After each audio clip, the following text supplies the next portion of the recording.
Muy buenos días para todas, para todos. Bienvenidas, bienvenidos a una nueva emisión del Cohete a la Luna Radio, aquí en la 530, en Somos Radio, en la radio de las madres. Fin de semana más apacible, ¿no? Digo, por lo menos hasta ahora. Más apacible. De lo que veníamos acostumbrados en las últimas semanas, pero bueno. ¿Cuánto nos dura, no? Convengamos que los parámetros de tranquilidad en este país son muy relativos. ¿Cómo anda Horacio Berbisky? Bueno, bien en lo personal, preocupado siempre por las cuestiones políticas, pero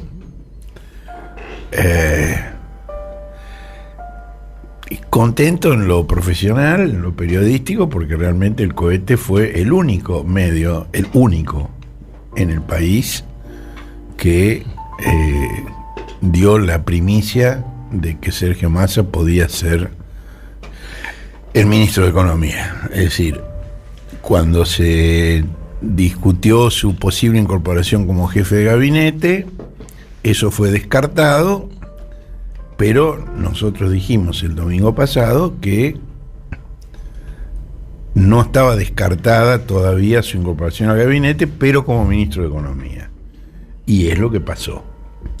Y anticipamos también la fusión de distintos ministerios, entre ellos el de Desarrollo Productivo, que estaba a cargo de Scioli, que pasaría a integrar el nuevo Ministerio de Economía, cosa que también se confirmó.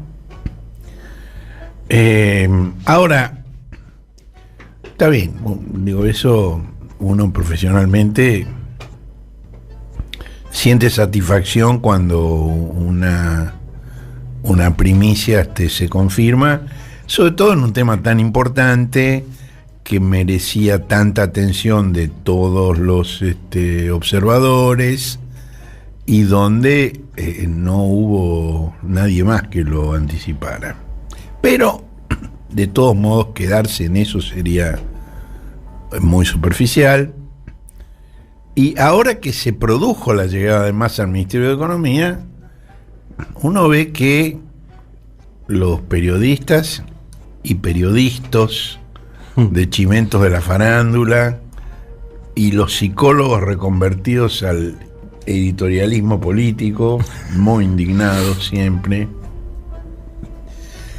hacen una recopilación de anécdotas inconexas y de apreciaciones de la personalidad de los protagonistas, pero dicen muy poco sobre el fondo de los problemas. Y entonces, bueno, esta semana yo he tratado, por un lado, de seguir, digamos, aportando elementos que otros no tienen. Digo, no es que yo desdeñe las anécdotas. Digo, en periodismo eso tiene valor. Pero lo que estoy tratando es de ir más a fondo de lo que está pasando, y en ese sentido de entrar a analizar las causas estructurales de los fenómenos económicos. Y esto sí fue abordado en un trabajo muy interesante del Centro de Investigación e Información de la CTA, CIFRA, y del área de Economía y Tecnología de la Facultad Latinoamericana de Ciencias Sociales, la FLACSO, sobre la distribución del ingreso en la etapa actual. Y allí ese trabajo dice que una de las causas de la aceleración inflacionaria, que bueno, la aceleración inflacionaria es el fenómeno que tiene a toda la sociedad bailando en una cuerda floja, es la alta rentabilidad de las grandes empresas industriales y comerciales. Digo, Silvina Batakis durante sus 3 semanas en el ministerio alcanzó a decir que el salario no es la causa de la inflación. Bueno, lo que Pablo Manzanelli, Leandro Amoretti y Eduardo Manuel Basualdo dicen en este trabajo es que sí lo es la alta rentabilidad de las grandes empresas industriales y comerciales, que en los últimos 2 años del gobierno anterior, pero también en los 2 primeros del actual, han aumentado en forma pronunciada su participación en el ingreso en detrimento de la participación de los trabajadores. Estamos hablando de la torta, ¿no? Digamos, de la torta de lo que hay, o sea, el porcentaje de quién se queda. Exacto. Y esto además, y ese es un apartado muy interesante del trabajo al cual vamos a dedicar un rato, tiene mucho que ver con las tensiones internas del Frente de Todos, con todo este minué de Alberto, Cristina, Sergio. El trabajo es un trabajo muy técnico, realmente el que lo quiera leer, ahí está, en la página nuestra está, pero es muy técnico. Realmente el que se atreva a leerlo completo va a tener un aporte valioso de la economía política para comprender los fenómenos que preocupan a la sociedad. En el otro extremo hay un personaje muy pintoresco que es el campeón de los pronósticos fallidos, que se llama Miguel Ángel Broda, que él identificó a los responsables de la crisis. Los responsables de la crisis son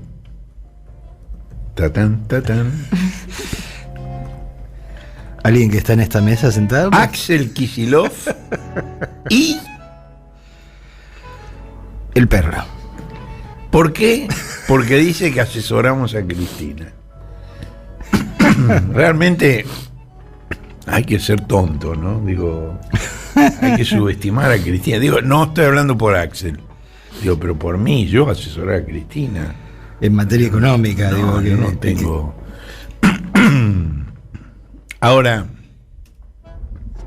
digo, en todo esto que ha ocurrido en la reforma del gabinete, tuvo una importancia muy grande la Liga de Gobernadores, que le plantearon, digamos, al presidente el miércoles 27 en un encuentro muy tenso, que no se podía demorar más y que había que hacer los cambios. Los gobernadores sabían que el viernes 22 Alberto le había escrito a Cristina proponiéndole un nuevo encuentro que tuvo lugar el sábado 23 durante un almuerzo y una larga sobremesa. Y allí la vicepresidenta planteó la amplia reestructuración del gabinete con el ingreso de Massa al Ministerio de Economía.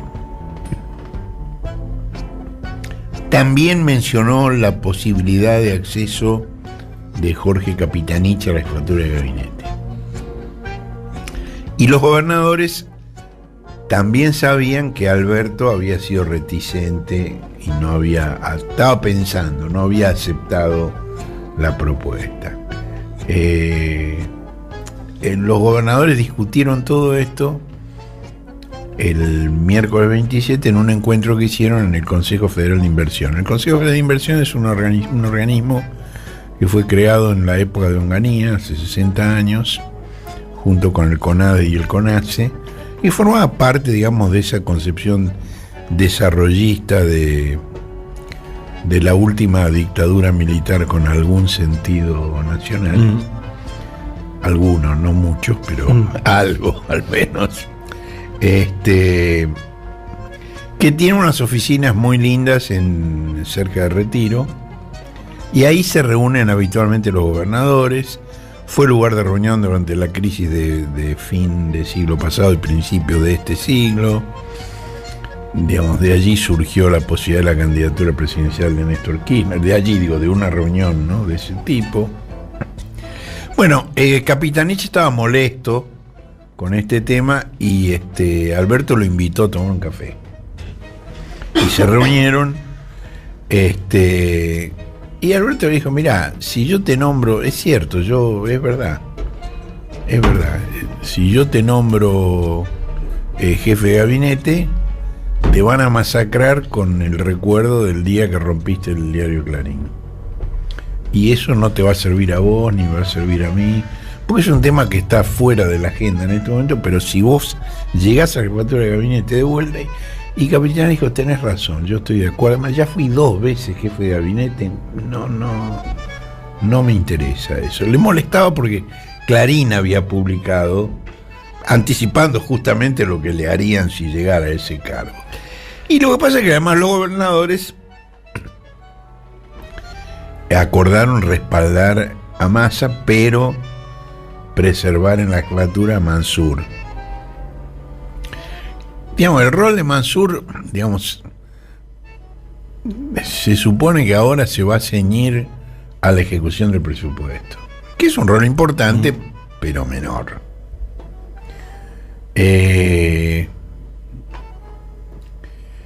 Bueno, sabiendo lo que se estaba cocinando ahí en el Consejo Federal de Inversiones, desde la Casa Rosada invitaron a los gobernadores para almorzar. El clima no era el mejor, dijeron almorzar no, y llegaron a las 3 de la tarde. Mejor dicho, no dijeron almorzar no, dijeron sí, y llegaron a las 3 de la tarde. Y ahí, bueno, esos encuentros del Consejo Federal de Inversiones se volvieron cada vez más frecuentes desde abril. Y allí, digamos, los gobernadores marcaron, digamos, por un lado una toma de distancia con la idea reeleccionaria de Alberto, que Alberto en este momento no la tiene. Alberto dice, yo lo único que aspiro es que esto vaya bien, yo no tengo ninguna ambición personal, no me interesa realmente en lo individual, no estoy pensando en la reelección. Esto lo ha dicho varias veces en los últimos días, lo cual implica, digamos, un sentido de realidad, ¿no? Pero además los gobernadores, digamos, fueron mostrando a partir de esas reuniones de abril una identificación cada vez mayor con las críticas de Cristina a las políticas oficiales y una preocupación cada vez menos disimulada por los compromisos del Poder Ejecutivo con el Fondo Monetario, que implicarían una reducción de las transferencias del Tesoro a las provincias. Y también les preocupa mucho la inflación, porque digamos, la inflación le quema el piso a todo el mundo que tiene alguna responsabilidad institucional que tiene que ser revalidada en las urnas, ¿no? Ahí va a pasar una cosa muy interesante, no en esta reunión de la semana pasada, sino en una de las anteriores. Digo, de entre abril y esta hubo 4 o 5.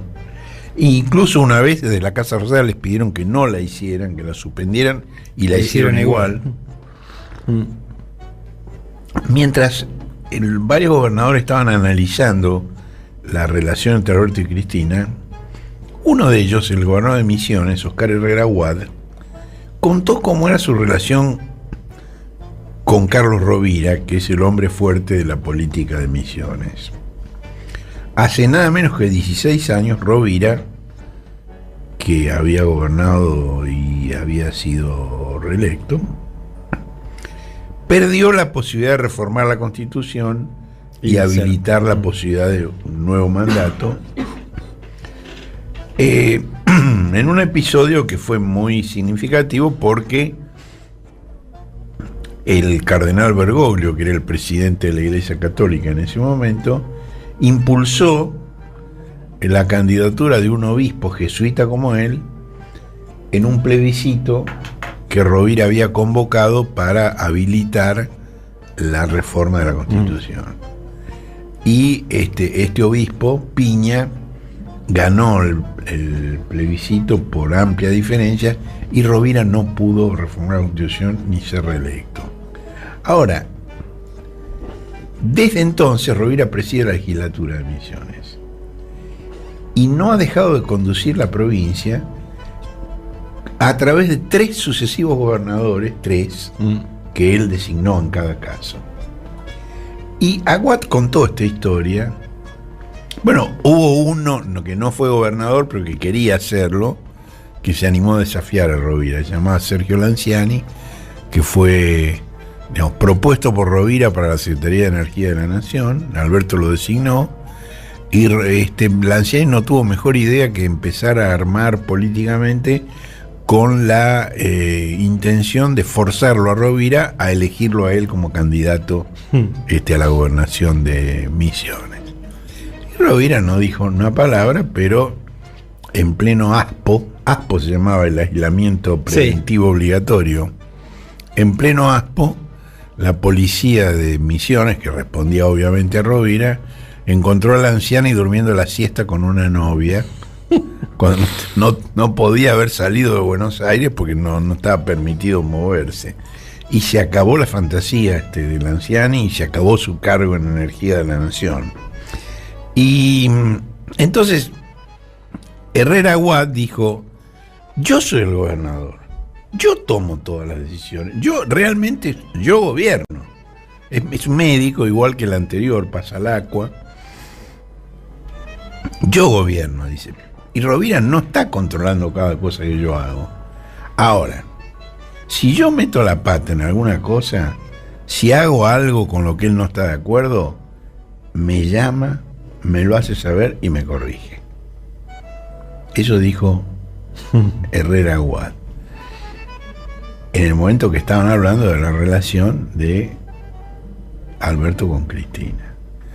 Bueno, el documento de Flaxo y de Cifra detalla, digamos, cómo ha sido la pérdida de importancia del salario en relación a las utilidades empresariales en los años del gobierno de Macri y en los 2 años del gobierno de Alberto. Y señala que la transferencia más fuerte ocurrió en 3 rubros: la industria manufacturera, la enseñanza privada y el comercio mayorista, minorista y las reparaciones.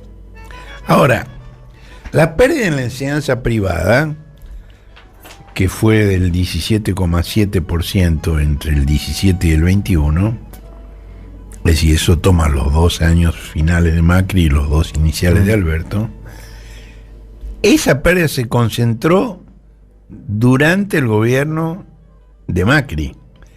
Es decir, durante el gobierno de Alberto recuperó 0,1, pero durante el gobierno de Macri, entre el 17 y el 19, perdió 17,8. Ahora, en cambio, en la industria y el comercio, la reducción salarial ocurrió durante los 2 gobiernos.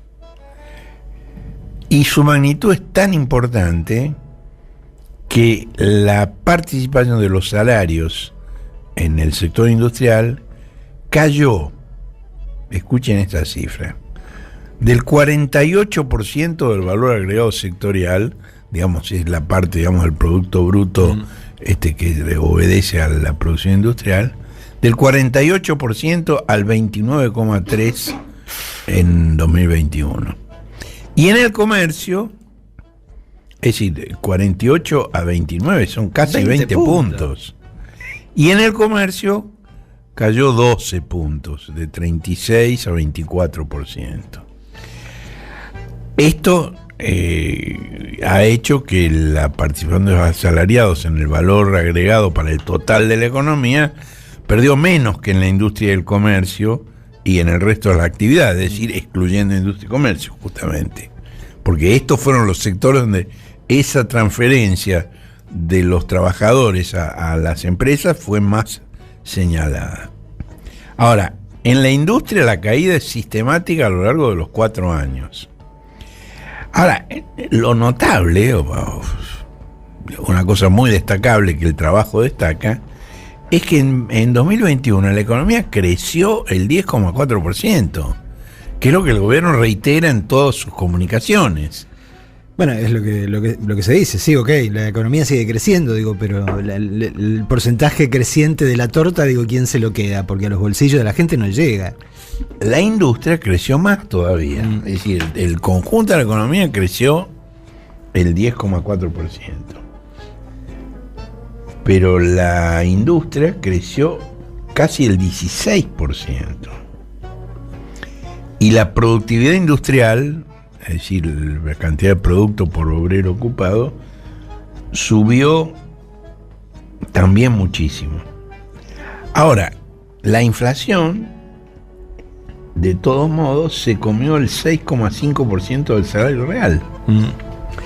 En el comercio, también la caída fue muy, muy grande de los salarios reales, del 35,8% de punta a punta, es decir, entre el 17 y el 21. Por supuesto, digamos, esto es hablando de los trabajadores formales. Si consideras los ingresos de los cuentapropistas, la caída no es del 36%, sino del 18%, en la mitad. ¿Esto qué quiere decir? Que hay mucho trabajo formal que se precarizó.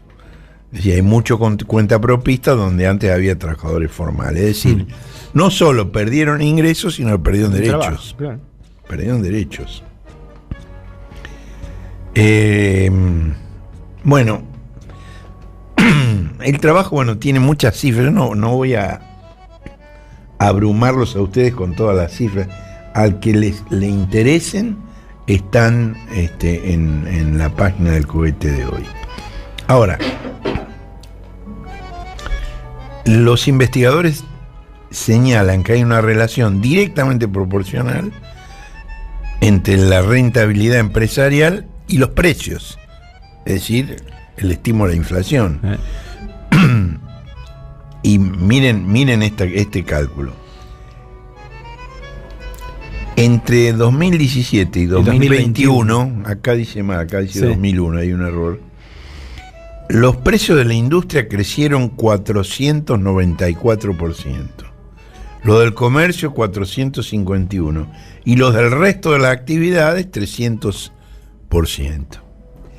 Esto se puede decir de otra manera. Sí, en economía las cosas se pueden decir de varias maneras distintas. Los precios industriales subieron 46% más que el resto de las actividades. Y los precios comerciales 35% más que el resto de las actividades. Bueno, dejemos por un ratito este análisis estructural para no atosigarlos, como diría un personaje de la historieta política argentina, y volvamos a las anécdotas. Batakis apenas superó las tres semanas como ministra, y Scioli el mes y medio en su ministerio. Y en todos los medios va a tener hasta la infografía de quienes entran, quienes salen, quienes se quedan, quienes se fueron, y en algunos casos incluso quienes se irán. Es como un pro de deportivo, ¿no? Bueno, cuando el tema de los precios, de la inflación, de la ausencia de divisas, realmente fue muy fuerte y muy preocupante, Alberto decidió consultar con Cristina y con Massa sobre la composición del gabinete, como ya contamos. Ahora, también esto se puede presentar de dos maneras opuestas, y ha sido presentado de dos maneras opuestas. Por ejemplo, Berco dice que Alberto se resignó a un rol protocolar a la europea. Bueno, si eso fuera cierto, tendría más tiempo para dedicarle al arreglo de sus nuevas canciones. Ha compuesto varias canciones, se las está arreglando Gustavo Santaolalla, que está viviendo en la residencia presidencial Santaolalla. Mira vos. Ahora, esto es lo que dice Berco, ¿no? No lo de Santaolalla. Lo de Santaolalla lo dice el cohete, que se resignó a un rol protocolar a la europea. Pero también se puede decir que finalmente las decisiones son compartidas por la cúpula que gobierna. Y si esto es así, los días por venir van a ser mejores. Lo que yo tengo absolutamente claro, no tengo la menor duda de eso, y tengo buenos motivos para no tener dudas, es que ni Alberto ni Cristina quieren romper la coalición oficial. Esto está absolutamente alejado de las fantasías, de los deseos de los dos. Bueno, una de las novedades de estos días es que el gobierno se desembarazó de su eje confesional. Por distintas razones se fueron los tres. Mr. Magoo, porque sabía que el índice de inflación de julio iba a volver a crecer y él había prometido que bajaba. Venía prometiendo, llevaba 2 años y medio prometiendo que bajaba. Él ya sabía eso y por eso se fue. Julián Domínguez, porque no aceptó pasar del ministro a secretario de Agricultura. En cambio, esto es lo más interesante, lo de Gustavo Vélez, se sintió desvalijado por Massa cuando le comunicaron que a esas manos iba a pasar la relación con los organismos multilaterales de crédito. Y es decir, que se va a unificar la personería con el gobierno de Estados Unidos. Y Vélez con el gobierno de Estados Unidos se alineó, sin dudas, murmuraciones ni éxitos. Bueno, tomó una hoja en blanco, sin membrete ni nada, y a mano, ni siquiera una máquina, una computadora, dijo que presentaba la renuncia y pidió la merced divina para quienes lo ejecutaron. Dios los guarde. El decreto de aceptación ni siquiera le dio las gracias por los servicios prestados. Ahora, los entretelones son simpáticos. La última gestión de Vélez fue un intercambio de mensajes con Cristalina Georgieva. Georgieva le escribió a Vélez, porque él manejaba esa relación, preguntándole qué implica el reemplazo de Batakis por Massa. Batakis acababa de estar con Georgieva y con el fondo, habían asumido una cantidad de acuerdos, compromisos, y la despiden en el aeropuerto y cuando llega a Buenos Aires hay otro ministro. Entonces, Georgieva le pregunta qué implica eso. Y entonces, el que le contesta no es Vélez, es Alberto. Pero le contesta desde la dirección de Vélez. Es decir, le dice, dame el teléfono, y le contesta desde el teléfono de Vélez. Y le dice, soy Alberto, ¿no? No hay confusión en ese sentido. Y le dice que todo lo que se acordó está en pie. Y que el cambio va a fortalecer la coalición gobernante, que Cristina está de acuerdo con lo que se ha cambiado. Y además le dice, y Massa es quien desde la Cámara de Diputados gestionó la aprobación del acuerdo con el fondo. Bueno, este diálogo por escrito, por mensaje, es el que dio lugar a la confusión, porque desde el gobierno dijeron que Alberto se había comunicado con Cristalina, y desde el fondo lo desmintieron, porque no hubo una comunicación telefónica, pero fue por mensaje, y fue así. Y Vélez estaba muy contento con la gestión que había hecho. Ahora, cuando le dijeron que esa había sido la última y que de ahí en adelante de eso se iba a encargar Sergio Tomás Massa, bueno, tuvo un ataque de furia silenciosa, ¿no? Fría. ¿Y qué es lo que le preocupaba a este muchacho? Que es la tercera vez que se va a los empujones de un gobierno, ¿no? Lo que le preocupaba es que se pudiera pensar que lo relevaban por el conflicto que había tenido con Mauricio Claver Carone, a quien intentó desplazar de la presidencia del BID, que él aspiraba a ocupar, porque cuando Vélez se fue de la Argentina, pretextando una persecución de Estiuso que no es real, él se fue porque Néstor le pidió la renuncia, porque Kirchner le había planteado que la policía no tenía que portar armas cuando custodiara manifestaciones de protesta social, y el jefe de policía, el comisario Francisco Prados, había dicho que eso era humillante. El secretario de Seguridad, Norberto Cuantán, había respaldado esa esa opinión, y Vélez había dicho que la aceptaba, pero que lo mantuvieran a Cuantán a pesar de que se oponía a eso, que no se ejecutaran las dos cosas simultáneamente. Y Kirchner le dijo, no, se van, y te vas vos también, le dijo Kirchner. Ahí fue que Vélez encontró la foto de Estiuso y fue al programa de Grondona y mostró la foto de Estiuso para encubrir, digamos, las causas verdaderas de su salida, ¿no?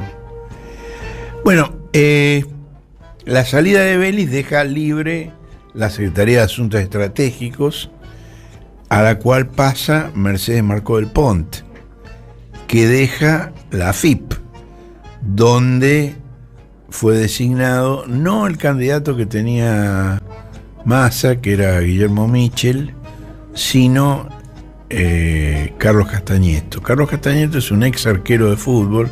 Acá tenemos una foto preciosa de él, Temperley, se pone de punta cuando atacaba en Temperley.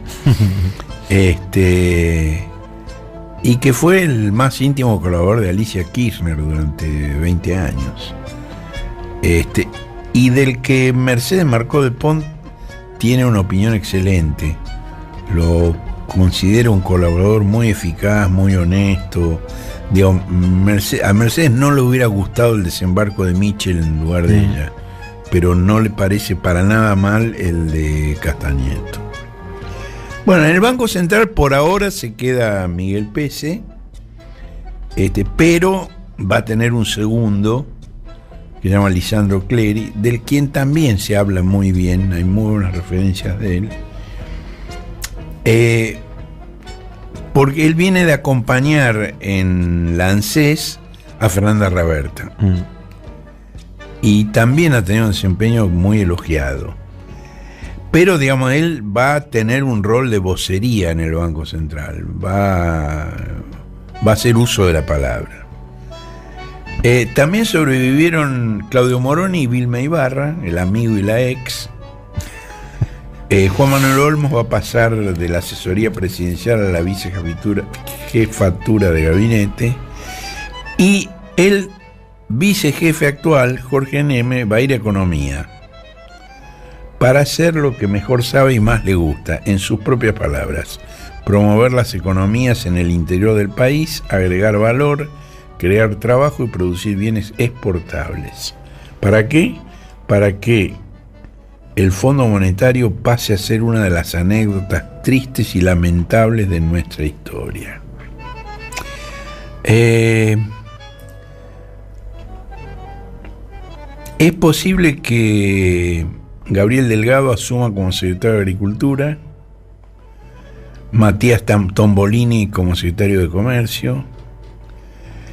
El que está remolón para aceptar el desarrollo productivo es el vasco Mendiguren. Dije Gabriel Delgado en Agricultura.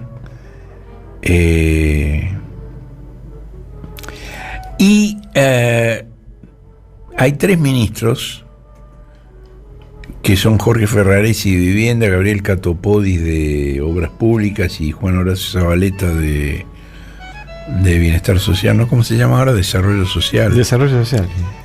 Son tres intendentes de Avellaneda, San Martín y Hurlingham que quieren defender sus territorios y que es probable que antes de fin de año se vuelvan a sus respectivos sitios. Ahora, energía, que ha sido un temazo, seguiría en la órbita del kirchnerismo, pero no se descarta que haya un cambio de personal. Es decir, dentro de la órbita del kirchnerismo, pero tal vez Darío Martínez ceda su lugar a otra figura. No está todavía decidido, pero no se puede descartar. Después veamos con el tiempo si esta es una primicia o un blef. Digo lo de energía. Con energía pasa lo siguiente: el Poder Ejecutivo está satisfecho con el resultado de la recolección de datos para la segmentación. La idea original, que anunció Alberto e incluso Mr. Magoo, era que se dejara de subsidiar el consumo de la electricidad y del gas para el 10% más próspero de los usuarios. Pero ahora se calcula que en realidad los que van a dejar de recibir el subsidio no van a ser el 10%, sino 3 veces más. ¿Por qué? Bueno, el formulario que hay que llenar para obtener el subsidio tiene carácter de declaración jurada. Y hay un casillero que dice que el solicitante accede, como es una declaración jurada, a que las autoridades verifiquen la autenticidad de los datos que suministró, lo cual implica levantar el secreto fiscal y bancario. Nada más que para eso. El dato no se puede usar para otra cosa. Ahora, al llegar a ese casillero del formulario, 1 de cada 3 de los solicitantes dejó de lado el formulario y no pidió el subsidio. Es decir, prefieren pagar la tarifa plena y no que les verifiquen la veracidad de lo que están diciendo, lo cual es una radiografía de la Argentina. Sí, ¿no? Totalmente. Bueno, en el documento de Cifre y Flaxo, el último apartado del documento, donde yo intuyo la pluma del doctor en historia Eduardo Basualdo, dice que el gobierno del Frente de Todos es una alianza nacional, en la cual participan 2 expresiones políticas nacionales, dado que incluyen en su representación los grupos económicos locales, y una tercera fuerza encabezada por el kirchnerismo, que expresa el conjunto de sectores sociales que conforman la propuesta nacional y popular. Esos términos, alianza nacional, políticas nacionales, nacional y popular, es una terminología originaria en los cuadernos de la cárcel de Antonio Gramsci, sobre lo cual Basualdo ha trabajado mucho en un trabajo previo de hace varios años que se llama El transformismo argentino, donde analiza este tipo de temas. Y este documento de ahora dice que en anteriores gobiernos de coaliciones nacionales, y menciona al presidente Raúl Alfonsín y al senador Eduardo Duhalde, que estuvo unos meses a cargo del Ejecutivo, dice que en esas coaliciones nacionales el proceso fue conducido por las fracciones de capital dentro de la alianza, y que en cambio en los gobiernos nacionales y populares, y él identifica los primeros de Perón y el kirchnerismo, y aclara especialmente los de Cristina, la conducción estuvo en manos de los trabajadores. Ambas concepciones coinciden en la necesidad del crecimiento económico, pero las nacionales sustentan esa necesidad en el papel del capital, mientras que las nacionales y populares en el poder adquisitivo de los trabajadores para poder plasmar ese crecimiento. Esto, digamos, cuando dice la conducción estuvo en manos de los trabajadores, no quiere decir ni de la CGT ni de los propios obreros, sino en la terminología de Gramsci, a través de los intelectuales orgánicos que expresan los intereses de esas clases sociales. Bueno, esa contradicción está presente en el origen mismo de este frente político y es la base de todos los debates que ha habido. Estas disputas, fueron especialmente agudas desde mediados del año 21 y se redoblaron a principios del 22 con el acuerdo con el Fondo Monetario. Y lo que se debate, concluye el documento, es si la política económica y social debe tener como objetivo central revertir la pérdida en la participación del ingreso por parte de los trabajadores.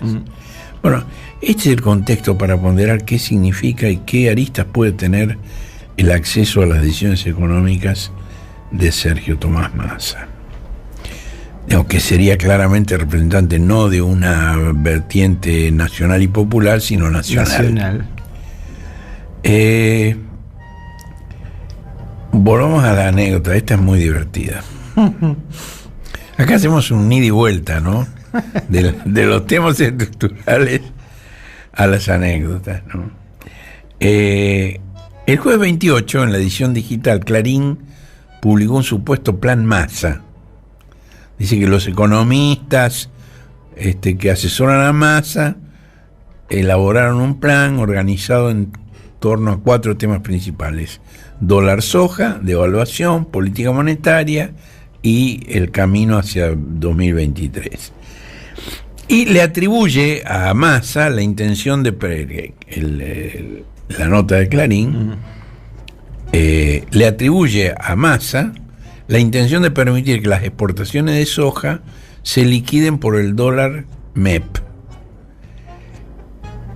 Es decir, un dólar a 300 y pico de pesos, en vez de 100 y pico, ¿no? Y dice que de este modo se reconstituirían las reservas y que después de reconstituir las reservas se devaluaría el tipo de cambio. Y a partir de allí las tasas de interés serían positivas en dólares, lo cual reduciría la brecha y sería un incentivo adicional para la liquidación de exportaciones. Esta sería una crisis devaluatoria controlada que permitiría llegar a la liquidación de la cosecha fina hacia fines de año y acercarse lo más posible a la cosecha gruesa de 2023. Con estas medidas, la nota de Clarín le atribuye a Massa la idea de que se frenaría la corrida contra el peso, se estabilizaría la inflación y, dice la nota, Massa podría sacarse el gordo de Navidad en 2023. Bueno, Clarín atribuye a economistas ajenos al masismo que conocen este plan esta conclusión que voy a citar textualmente. Abre comillas. A esta altura las probabilidades de éxito son muy bajas, pero es poco lo que tiene para perder. Los caminos alternativos son aún menos auspiciosos. La inacción de Alberto y de Batakis desembocará tarde o temprano en una crisis segura que podría depositar a Cristina en el centro del poder. Bueno, nada de esto que acabo de leer, cierra comillas, nada de esto que acabo de leer es cierto. Primero, el documento no proviene del entorno de Massa, sino de la oposición cambiante. Y es parte de la operación iniciada hace más de un mes para caotizar la economía y desencadenar una crisis social de consecuencias políticas e institucionales. El documento, esto no lo dice Clarín, esto lo explica el cohete a la luna, lleva la firma de la consultora Ecoanalytic y dice textualmente lo que Clarín le endilga a Massa. Y en la página nuestra publicamos los facsímiles de lo que dice Clarín y de lo que dice el documento, y palabra por palabra, textual. Ahora, ¿qué es Ecoanalytic? Bueno, es una consultora que se constituyó el 19 de noviembre del año 19, es decir, 2 semanas después de las elecciones presidenciales y 3 semanas antes del cambio de gobierno. ¿Quiénes son los socios y directores de esta consultora? El economista Adolfo Guillermo Rodríguez Hertz y la abogada Cintia Luque. ¿Quiénes son ellos? Cintia Luque es la esposa del diputado nacional PROCAS Luciano Laspina y Rodríguez Hertz es uno de los asesores de Laspina en la Comisión de Ciencia y Finanzas. Laspina presidió esa comisión del gobierno de Macri y desde ahí fue el paladín en la defensa de todas las políticas de Macri, y desde que cambió el gobierno es vicepresidente de esa comisión.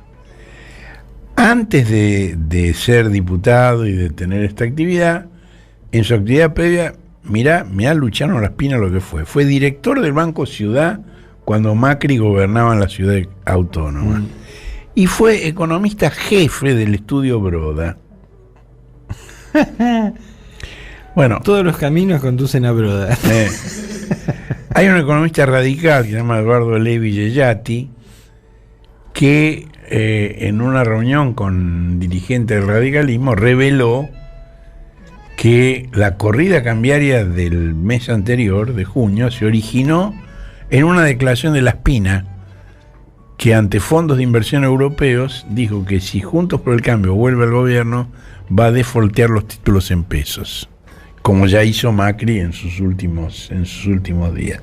Bueno, en la página nuestra de hoy están todos los documentos que prueban esto que acabo de decir, la identidad entre lo que Clarín le atribuye a Massa y lo que en realidad es de La Spina, la constitución de la sociedad, la relación matrimonial de La Spina con Cintia Luque, el asesoramiento de Rodríguez Hertz, está todo ahí.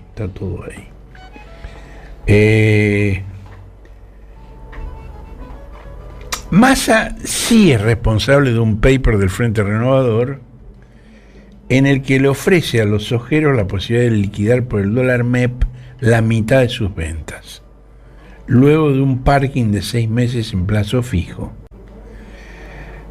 Es que yo supongo que Cristina y Alberto no le van a dejar aplicar esa política. Supongo y deseo que no se lo permitan. La Spina por lo pronto ya vaticinó que la inflación del año próximo va a ser de 3 dígitos. Y lo hizo a los gritos en la Cámara de Diputados, donde le propuso a Carlos Heller una apuesta. Te apuesto un lechón, le dijo. Esa es realmente la chanchada de La Spina, ¿no? El cohete a la luna radio. Un desplazamiento estelar con Horacio Verbitsky, Manuela Iriani y Marcelo Figueras. Domingos de 9 a 11 por la 530.